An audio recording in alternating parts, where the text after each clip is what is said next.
think a 4,000 crores budget makes the new Ramayana India's greatest cinematic triumph? But the forensic math proves it's actually a product engineered for Las Vegas, not for Varanasi. The grand unveiling of India's most ambitious cultural project did not happen in Mumbai. It didn't happen in Delhi or Chennai. It happened in Las Vegas, ballroom at CinemaCon. Namit Malhotra debuted 20 minutes of Ramayana footage to global cinema executives in private, closed-door meetings. Warner Bros. Has reportedly taken the chair for worldwide distribution. The overarching strategy: 45,000 screens globally. This is the double the footprints of RRR and the 4 times India's previous benchmark. It will be dubbed into 45 languages. They are already whispering about Oscar campaigns. On paper, this looks like an ultimate victory for Indian cinema, a global takeover. But if you start with the money, the illusion breaks. The reported budget for this 2-part epic is 4,000 crores. Let's apply some basic strategic marketing thought process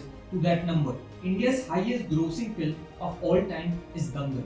It made around 2,000 crores, and massive chunk of that came from Chinese box office, not domestic screens. Domestic campaigns like Pushpa 2 sit around 1700 to 1800 crores mark. It is mathematically impossible to recover a 4,000 crore investment from the Indian box office alone. The ceiling is physically too low. What are you looking at is not a creative endeavor.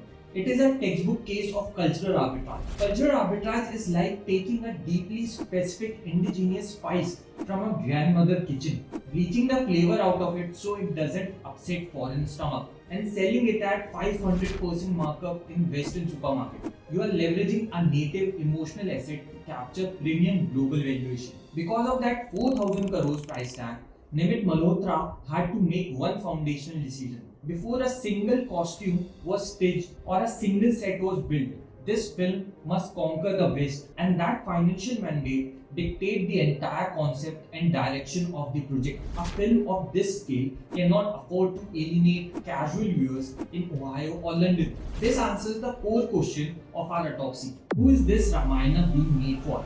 It's being made for West first and India second. When you look at the footage description from Comic Con, the visual tone isn't rooted in the authentic aesthetic of the Valmiki Ramayana. It doesn't look like traditional Ramlila. The monsters are described by Western viewers as an epic fantasy. They look like the asset pulled straight from the Lord of the Rings hard drive. The visual language is comic, heavy, and engineered strictly for the Western comfort level. This is the evil architecture of global distribution. The system depends that to achieve a global scale, you must dilute your local identity. The core storyline is forced to balance cultural authenticity with the universal appeal required by international studios, and the Indian audience psychology is already catching on. There is a cognitive dissonance happening in the comment section, like wearing a pair of shoes that look beautiful in the mirror, but pinch your toes with every step. US sees the high fidelity CGI, but they feel the absence of their own cultural DNA. They are recognizing that this bold decision to prioritize high-risk spectacular over modest, rooted storytelling has served the emotional anchor of this epic. By optimizing the VFX budget and the distribution deals for maximum global ROI, the creators pivoted away from very elements that make the Ramayana resonant. The overarching go-to-market strategy treats the Indian migration and global fantasy fans as a primary demographic, while assuming the domestic audience will show up purely out of FOMO. It is a psychological trap. You are being sold a Western blockbuster wrapped in Indian mythology, designed to subsidize the massive debt load of Hollywood-sized production. Hollywood has running the exact playbook for a decade. We just didn't notice because they used to do it to China. To understand why Ramayana looks the way it does, you have to stop looking at the Namit Malhotra and start looking at the systematic architecture of global studio. When you apply real financial analysis to this, it becomes clear that we are not watching a cultural rebirth. We are watching total addressable market, TAM pivot. TAM is just the MBA speak for the maximum amount of money a product can make if literally everyone in the target market buys it. For years, Hollywood's favorite TAM was China. They realized the Chinese box office has massive screen counts and explosive purchasing power. But Hollywood didn't suddenly start making deeply aesthetic Chinese cinema. They just bloated Chinese aesthetic on Western structure. They avoided political red flags, forced Chinese actors into background roles, and designed set pieces to ensure the Chinese censor board would clear the release. It wasn't about representation, it was about extraction. It was a calculated formula to siphon yuan into California's bank account. But the geopolitical weather changed. China started prioritizing its own demographic films, and that lucrative pipeline began to dry up. Hollywood needed a new host. They needed a massive untapped demographic with rising disposable income. The overarching strategy here isn't just about releasing a movie. It's about stabilizing the infrastructure to extract capital from Indian migration and the domestic market simultaneously. Warner Bros. Isn't talking on worldwide distribution because they have a sudden burning passion for Asian Sanskrit epic. They are doing it because Indian filmmakers chasing that Dangal level China money, which have finally agreed to play by Western rules. Look at the psychology and audience mindset that allows this to happen. There is a deep unaddressed bias in the Indian market toward Western blockbuster. We equate heavy, dark, desperate CGI with premium quality. Why?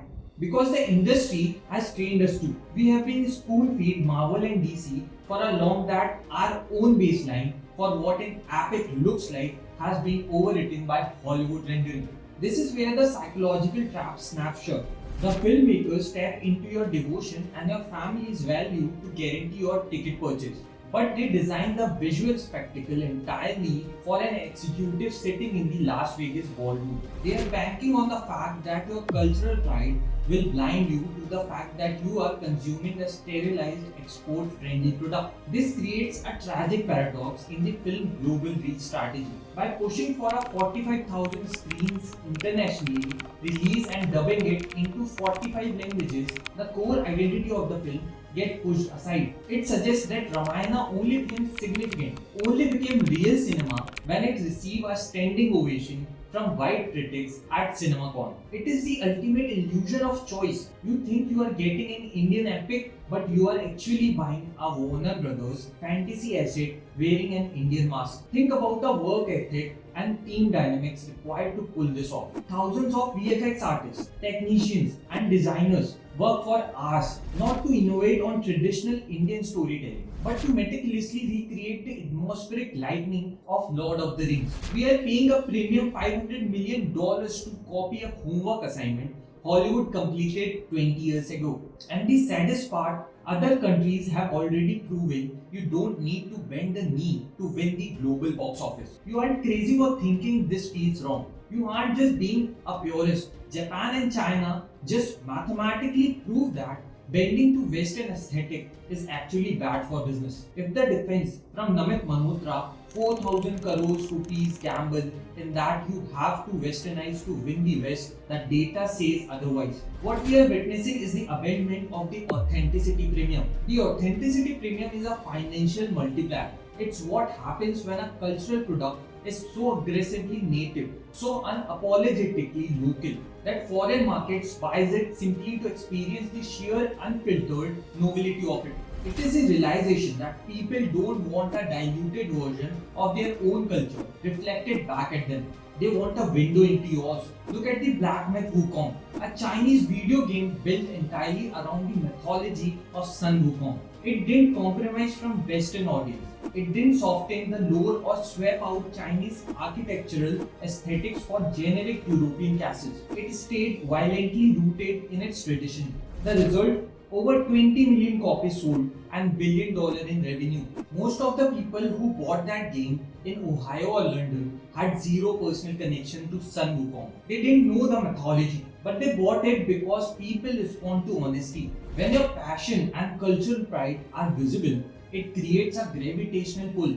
Wukong succeeded globally because it refused to speak Hollywood language. Now let's look at the financial leverage. Wukong didn't have a 500 million budget. It was made for around 43 million. It worked within its limits, maintained its souls, and generated a massive borderless ROI.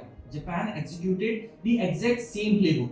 Godzilla -1 was made for roughly 150 crores, a fraction of Ramayana budget. It was deeply Japanese, dealing with distinctly Japanese post-war trauma. It didn't cast American actors. It didn't shoot in English. And it walks away with a global box office sweep and an American Academy Award. Japan openly embraces Western influence in their broader pop culture. But when it comes to their own crown jewels, they maintain absolute discipline. They force the West to respect them on their own terms. So why didn't Namit Malhotra make the same choice? Why abandon the authenticity premium? Because of fear and debt. When you raise 4,000 crores for a project, you are no longer a filmmaker. You are a portfolio manager. You don't have the freedom that the creator of Black Myth Wukong have. A 43 million budget gives you the ability to be culturally pure. A 500 million budget puts a gun to your head. When that much capital on the line, Malhotra had to buy the insurance policy.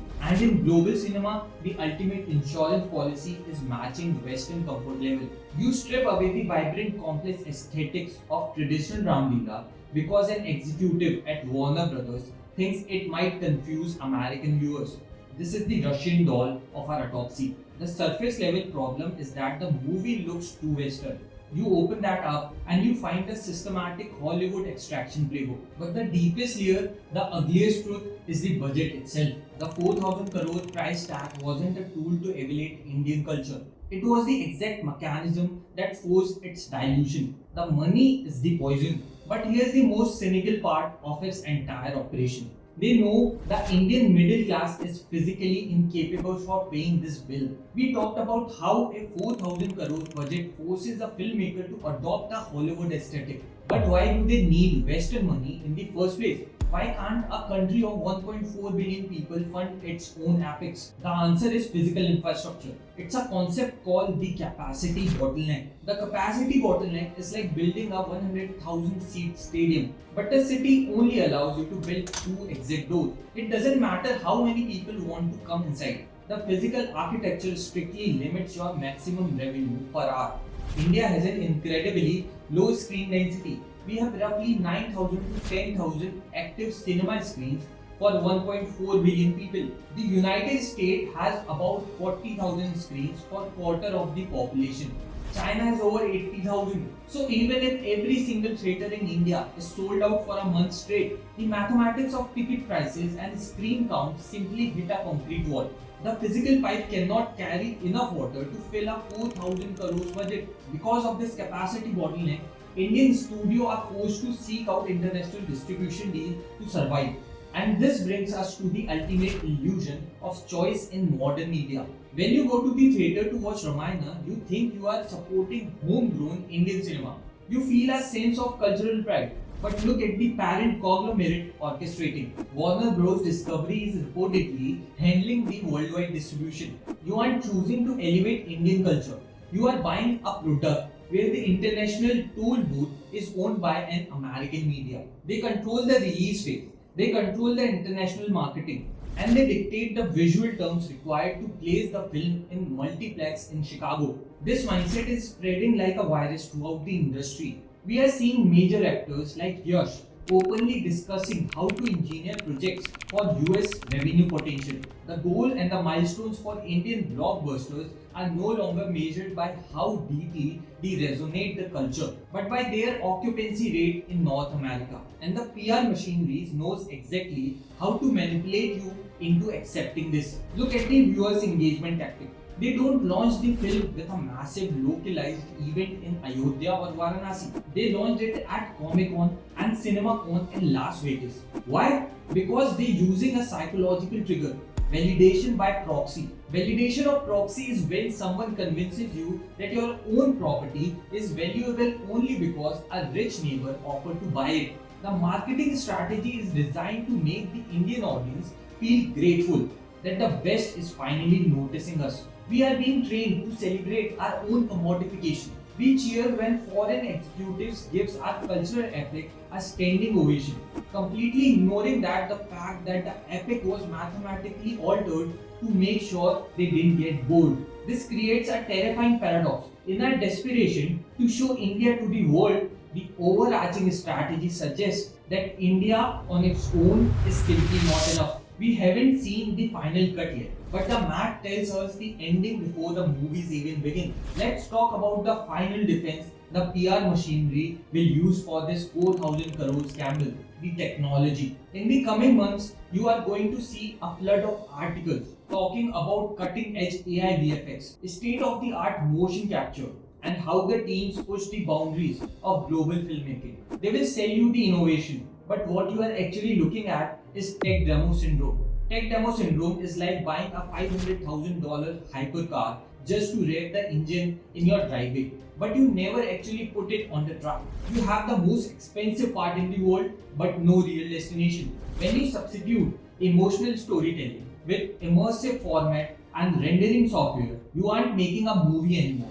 You are rendering a product demonstration. Look at the goals and milestones set by the investors. They aren't measuring success by how deeply this movie resonates with the culture.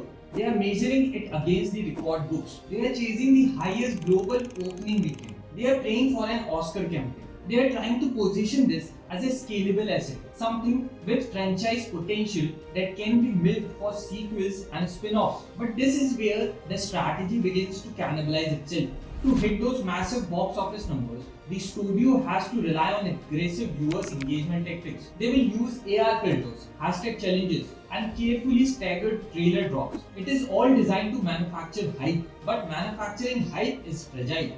It is a synthetic buzz. If the movie underperforms in its first 3 days, the contingency plan collapses. True sustained engagement, the kind that makes a movie legendary, the kind that rival a phenomenon like Bahubali, comes from an honest emotional core. And now you cannot mathematically engineer a soul. This brings us to the final layer of the Russian doll. We started with a bloated budget. We exposed the Hollywood extraction playbook. We broke down the physical bottleneck of Indian theatres. But at the absolute center of this autopsy, the core issue is courage defect. A courage defect is what happens when you have all the money and talent in the world, but you simply do not believe your own native identity is good enough to stand on its own. It takes zero courage to spend $500 million making your epic look exactly like Lord of the Rings so that a Warner Bros. Executive will distribute it. It takes absolutely unflinching courage to tell a story in your own voice and your own aesthetics and trust that the world will adapt to you. This is the exact same courage the Ramayana has demanded from storytelling for thousands of years. Whether you are a street performer reciting verses under a single street light or a studio CEO managing a 4,000 crore spreadsheet, it is entirely possible that Namit Malhotra has figured out how to balance both worlds. Maybe beneath the heavy Western CGI, there is a beating. The final performance matrix and the ROI will tell the studio if their financial gamble paid off. But only the audience can tell us if the soul survives the transaction. The answer won't come from the autopsy. It will come from the screen, and it will come from you. If the autopsy changed how you look at the economics of the global cinema, hit subscribe. We tear down the evil architecture extracting value from every single week. And if you thought this Hollywood playbook was dark, wait for my another video next week. Thanks for watching, and I will see you in the next loop.